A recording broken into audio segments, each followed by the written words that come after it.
And I think that if Jamstack can succeed, it needs to have a clear definition of what it is and what it isn't. And if it's just going to be this vague, all encompassing umbrella term, then Jamstack will fall and there's no use to keeping it around. It has no educational purpose, it will have no technical purpose, it won't mean anything. So if you want Jamstack to succeed, it needs to have a clear definition. It needs to take hard stances on things and draw some hard lines, because that's the unique benefits of Jamstack, have those hard lines. This is What the Jam, an interview series where we're finding out what's next for Jamstack. Find out more at thefutureofjamstack.org. I'm really excited to have the creator of Eleventy and hand in many pies and Jamstack, Zach Leatherman, here today. Welcome, Zach. Yeah, thanks. Thanks for having me. I'm excited to be here. Zach, what does Jamstack mean to you? Oh my goodness. Yeah. There's been a lot of definitions over the years. For me, it's build time rendering. It's been sort of build time rendering from the beginning. You're pre-generating all of your markup and source files, and you have a folder of content that you can, and assets that you can upload to your web server. And I think maybe over the years, I've also sort of included the continuous integration server piece of it. So the Git workflow where you commit to Git and it automatically triggers a new build. I think that can also, that's maybe another piece of it that I really like. But maybe that's not baseline Jamstack. That's an enhancement off the sort of, the baseline experience of just having static HTML files that you can upload to a web server and host very easily, and it's very portable. Yeah, it's a good question of, there's different lines here of what is core Jamstack, what's a best practice, and then what are things that work well with a Jamstack, but aren't necessarily Jamstack. And I think those three things often get blended into a soup, and it's hard to pull them apart. Like there, I think, yeah, you're saying the CI/CD Git kind of workflows are best practices. What would you put in those other categories? What do you mean by other categories? So there's like core Jamstack, best practices, and then not Jamstack but works well with Jamstack. Yeah, I think that what I mentioned is just core Jamstack is a folder full of files. Sort of Jamstack enhancements or Jamstack adjacent things is the sort of the workflow process of having an automatic deploy, which I think is great. I love that feature. I think serverless is maybe something where it gets into more Jamstack distant, but still Jamstack adjacent.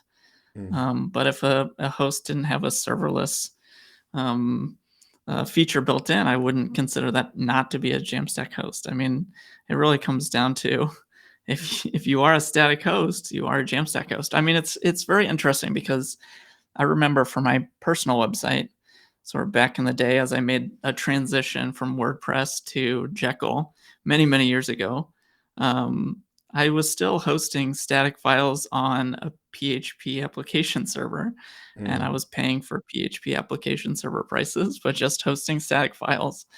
And I could see my host start to differentiate between the two. I was using nearly free speech at the time, and I still have some things on them, but yeah, they sort of went through this milestone of divorcing the PHP aspect from the static hosting aspect, and actually had different pricing models for each.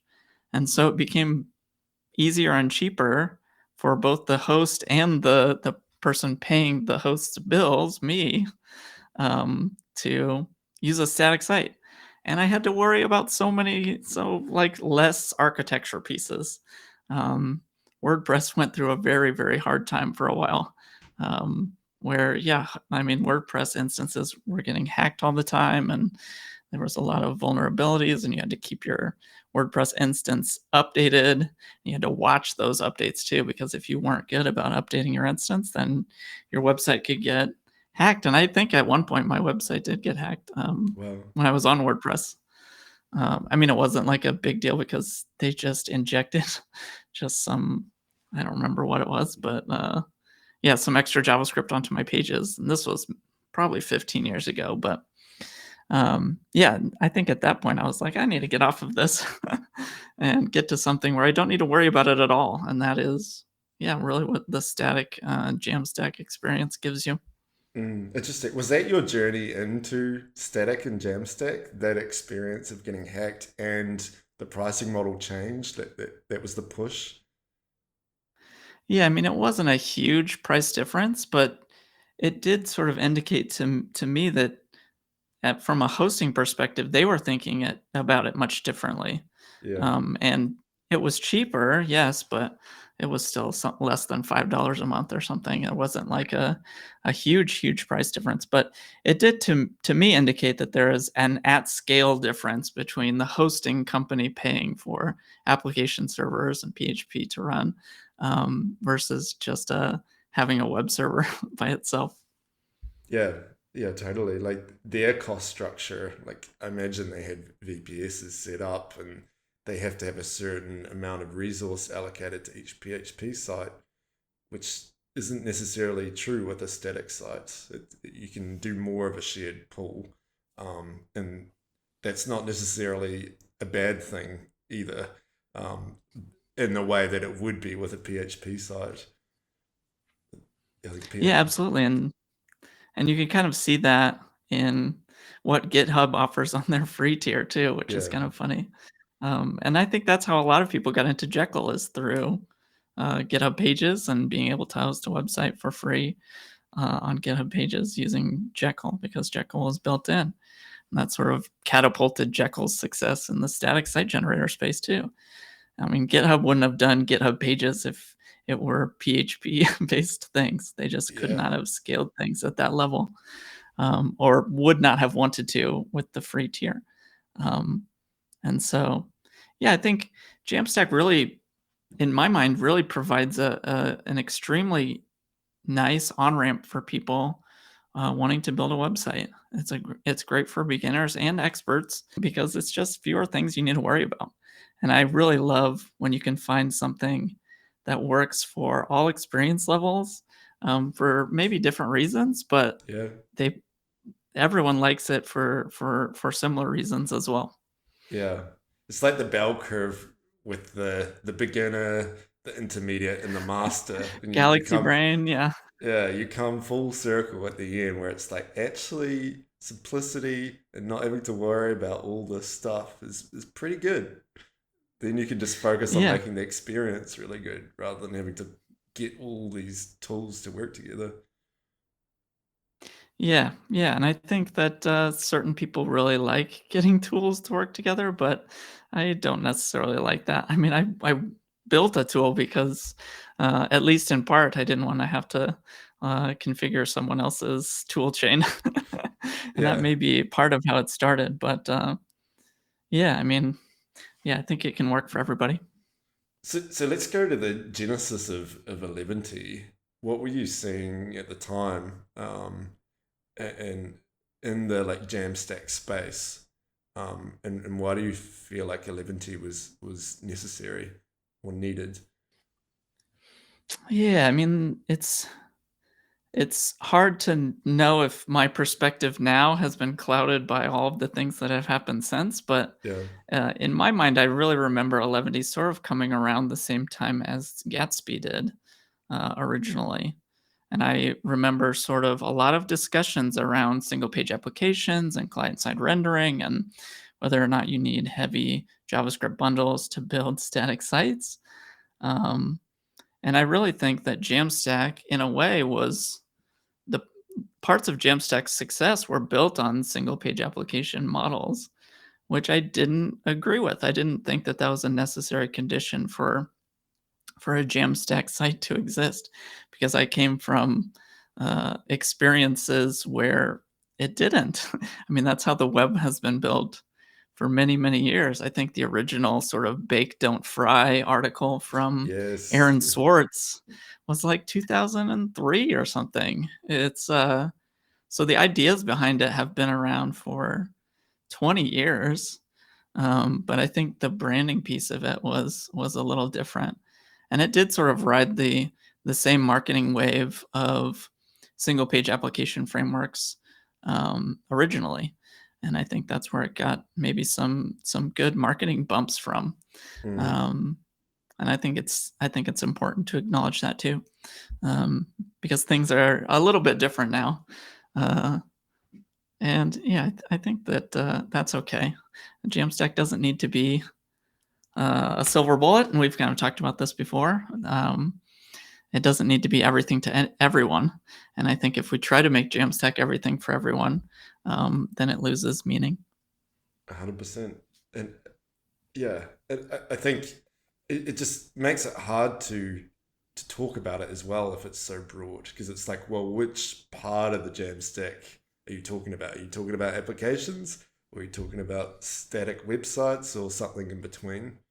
I think that's been one issue with expanding the definition and the kind of trajectory of a lot of JavaScript frameworks, is it's normalized a lot of things that is really against at least the initial ideas behind the Jamstack. Like, now we're okay shipping huge JavaScript files. We're okay doing server-side rendering on what essentially should be a static website. We're okay not using HTML and CSS and using JavaScript to do those things instead. And it just, it, it's sad, I think, that has been normalized so much. Yeah, and I think it's I mean, web development and front end web development specifically tends to act like a pendulum, Yes. and it swings sort of back and forth. And I've been around. I think I've been a paid front end web developer for 17 years, 18 years now, and so I've been around long enough to sort of see some of those trends repeat themselves over and over again. Um, and I think that I'm hopeful for the next wave, which seems to be the pendulum swinging back towards less JavaScript and better performing websites. Um, yeah, away from sort of the default of single page applications for everything, which I don't think is a good default choice. I'm fine with it as a choice. Yes. I don't think it's a good default choice. Hmm. What do you think the default choice should be? I mean, it really depends on what style of application and what style of website that you're building, but it's really hard to get away from the basics of HTML and CSS as the starting points. And whether or not you're even using a site generator at all, I think is an extra layer on top of that question. You could just have an HTML file that exists on your web server, and that's a website. I don't know why. I mean, people get so tied up in building all of these sort of Rube Goldberg style Yeah. machines to build websites. But I really think that if you look at what you need to share content on the web, it's just an HTML file. You can add some CSS to even make it look pretty.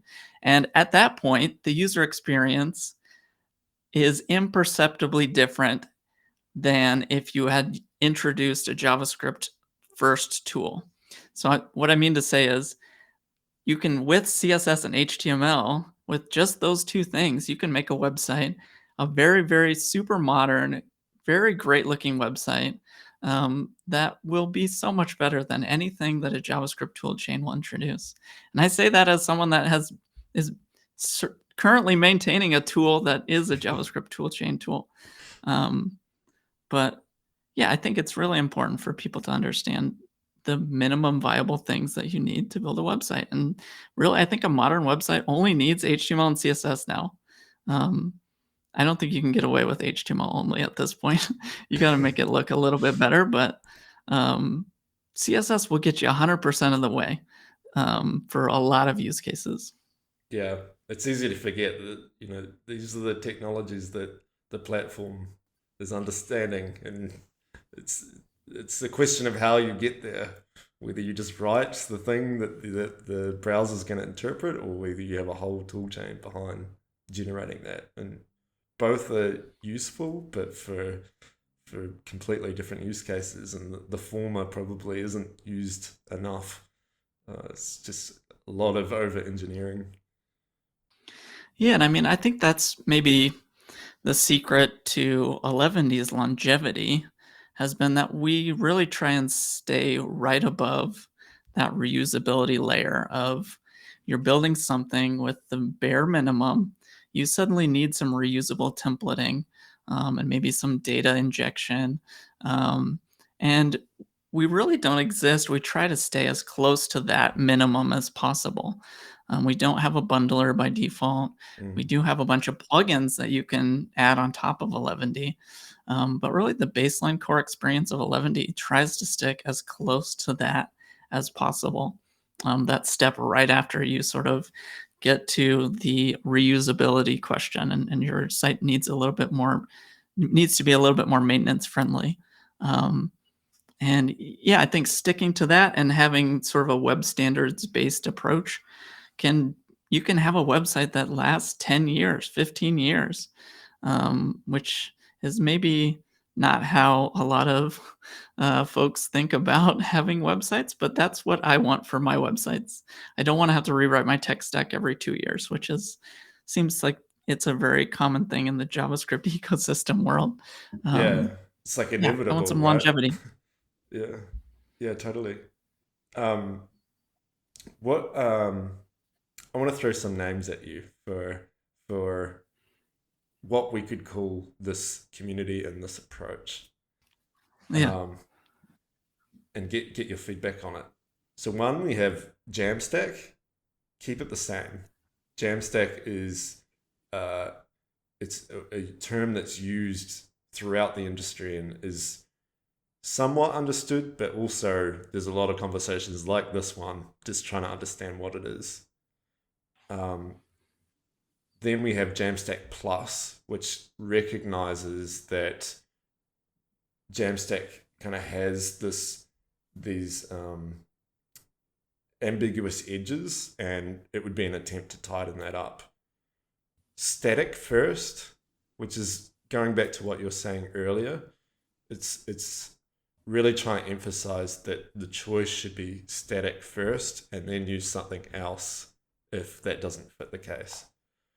Or the final one is a new term that is, I don't have a word, but is like an interesting, cool word that doesn't have any meaning about the stack itself, but it would be a community and an umbrella that this community could fall under. What do you think about those ideas, and what are you drawn to there? I mean, I am a fan of Jamstack as a term. I like the Jamstack term. I like what it did for static site generation. I feel like it has been transformed in a way that has been damaging to it. Um, but I do also feel like it still has value. I think that it has an incredible amount of community knowledge of sort of Jamstack as an architectural model that I do not think is something that should be thrown away. Mm. Um, so I am a fan of Jamstack. I think that it has had a hard time in the last year or two, um, just with the introduction or the maybe the popularization of a non-Jamstack tools, sort of trying to fit non-Jamstack tools under the umbrella. Yeah. Um, and yeah, I don't think that that's a necessary thing that Jamstack needs to do. It needs to be a laser focused definition of what it is and what it isn't, so that it can be a valuable discussion point and a valuable educational thing. Um, so I am a fan of Jamstack. I do like the term Jamstack. I I don't even necessarily think that Jamstack Plus needs to exist. I think that we can just have technologies that are sort of Jamstack adjacent, and if we need a new term for that, that's fine. Um, but I don't know if I'm a fan of having a second term that acts as like an umbrella for the things that I think cheapened the the original definition of Jamstack. Mm-hmm. Um, because I think it's better, and I think people respect the intellectual honesty of being able to say, "This is what it is. This is what it isn't. This is what it isn't. This is what you use it for, and this is what you wouldn't use it for." Um, 100%. so, yeah, that's kind of where I'm at on that. Yeah. Just diving into that one, where do you think was too where do you think Jamstack went too far? Because like I've rewatched Matt's announcement of Jamstack at Smashing Conf 2016 recently, and there was a big emphasis on the reason for needing a new term was because static is like a loaded term. Mm. People think that it means simple and there's no interaction on the page and it's like lesser and if you're trying to sell that to someone maybe non-technical, it's tough to just that alone, even though there are so many benefits and so many websites would be served better if they were static. um, but over the years that definition has expanded to the point where now I believe it includes server-side rendering. It's unclear what it doesn't include to me. Like, where do you think that was pushed too far?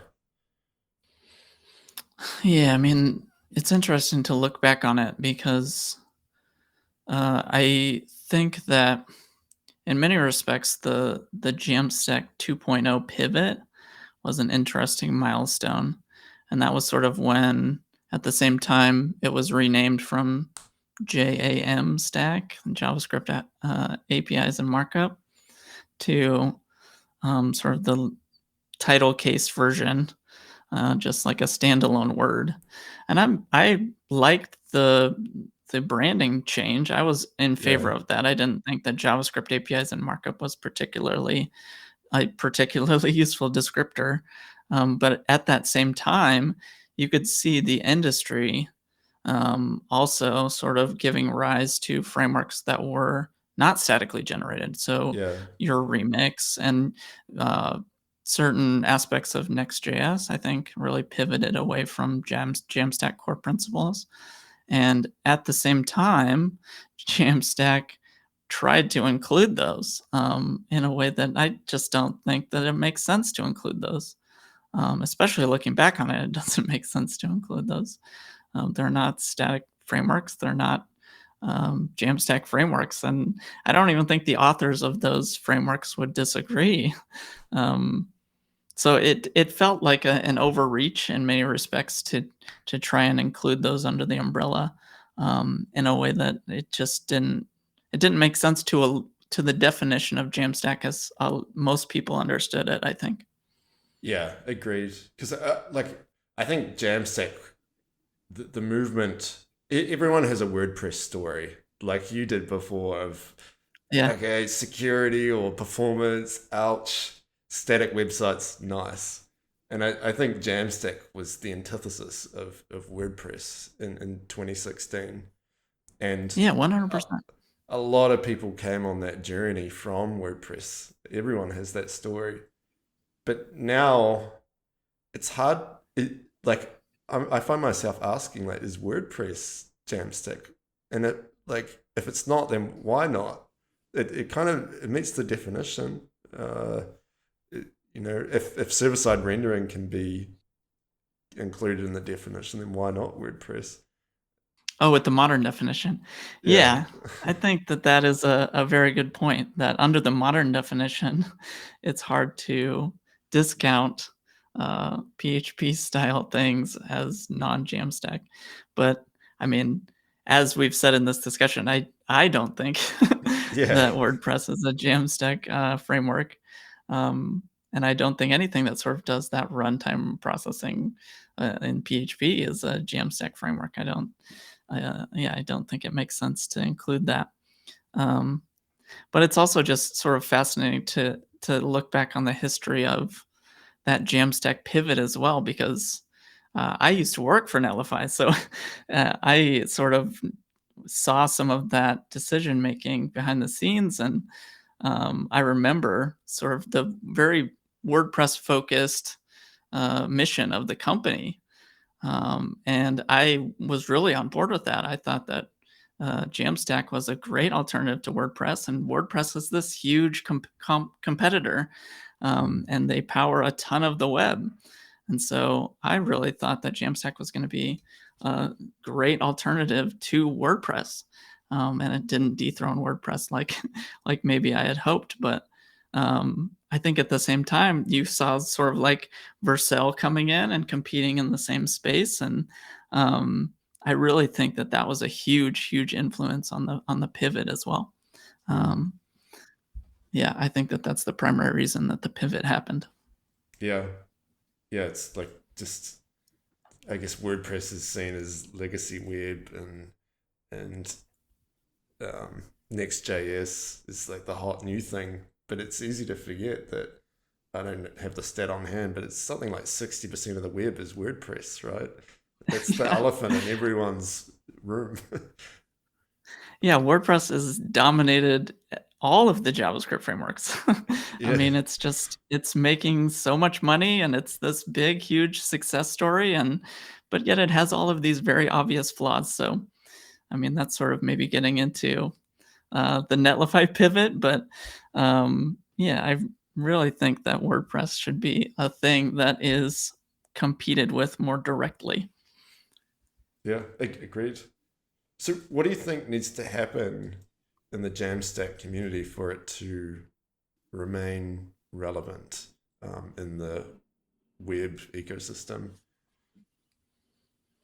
Yeah, I mean that's a very interesting question. Will Jamstack be able to stand on its own as a well-established and well-documented architecture pattern, or will it be seen as sort of this legacy thing that people are moving past? And I think that if Jamstack can succeed, it needs to have a clear definition of what it is and what it isn't. Um, and if it's just going to be this vague, all encompassing umbrella term, then Jamstack will fall, and there's no use to keeping it around. It has no educational purpose, it will have no technical purpose, it won't mean anything. So, if you want Jamstack to succeed, it needs to have a clear definition. It needs to, yeah, take hard stances on things, and draw some hard lines, because that's the unique benefits of Jamstack have those hard lines. And yeah, that's that's it, and that's all, I guess. Nice.